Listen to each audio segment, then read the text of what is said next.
क्या ध्यान से सुनना कि पेपर के अंदर सवाल करते कैसे, आप ये चीज सीखो। ये कह रहा है कि एक ट्रेन सुबह 9 बजे चली स्टेशन पी से क्यू के लिए, ठीक है, 60 उसकी स्पीड थी।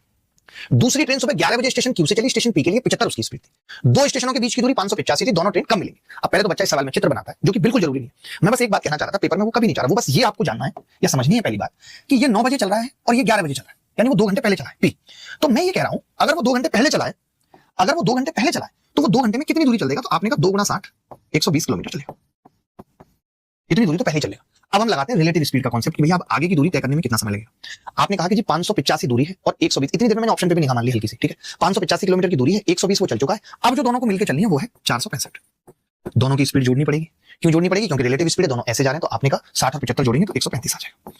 मैंने जैसे देखा कि यार 135 तो इससे कटेगा नहीं, 135 13 39 और 13 चौका 52, 520 यानी कटेगा नहीं। 3 से भी लगभग में जा रहा है और लगभग में एक ही ऑप्शन है 2:26, क्योंकि ये भी एक्यूरेट नहीं होगा, ये भी एक्यूरेट नहीं होगा, ये कुछ करने की जरूरत नहीं है।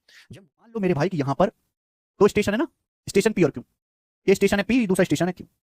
अब इन दोनों स्टेशन के बीच की दूरी है 585 किलोमीटर। बोलो, आप बोलोगे हाँ सर।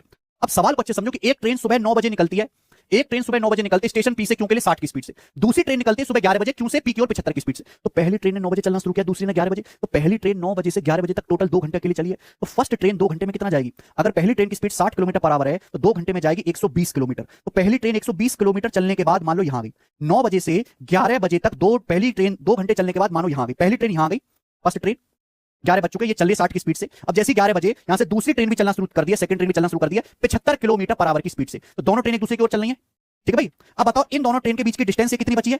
585 में से 120 घटाएंगे तो आ जाएगा 465 किलोमीटर। तो दोनों ट्रेन के बीच की दूरी 465 है, ठीक है। किसी को इसमें कोई डाउट?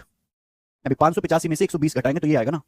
अब दोनों ट्रेन एक दूसरे की ओर चल रही है तो कितने टाइम के बाद मिलेंगे? तो टाइम बराबर दोनों के बीच की डिस्टेंस है 465 किलोमीटर, अपोजिट डायरेक्शन में चलें, रिलेटिव स्पीड यानी कि 60 + 75, तो 465 बटे कितना आ जाएगा? ये 135, 135। और देखो, ठीक है भाई, 585 120 चल चुके, 465 बची, टाइम बराबर डिस्टेंस बटे रिलेटिव स्पीड। अब सबको पता है मेरे भाई किससे जाएगा? ये 5 से जाएगा, 4 से 10 5 15 3 1 4 5 यानी कि मेरे प्यारे भाई ये 15 से चलेगा, 15 3 45 15 कम 15 और ये 9 बार 31 बटे 9 आ गया, 9 3 27 और 4 31, 3 सही 4 बटे 9 आवर। तो दोनों ट्रेन 11 बजे के बाद 3 सही 4 बटे 9 घंटे मिलेंगे। तो 11 में अगर 3 जोड़ूंगा तो कितना बच जाएगा? फिर आपका 2 बच जाएगा। तो 2 बजने के कुछ मिनट के बाद मिलेंगे। तो आंसर इस सवाल का बी ऑप्शन है 2:26। तो 11 बजे में जब मैं 3 सही 4 बटे 9 घंटे जोड़ूंगा तो 2 बजने से थोड़ा सा ज्यादा टाइम हो जाएगा। बी ऑप्शन इस सवाल का आंसर।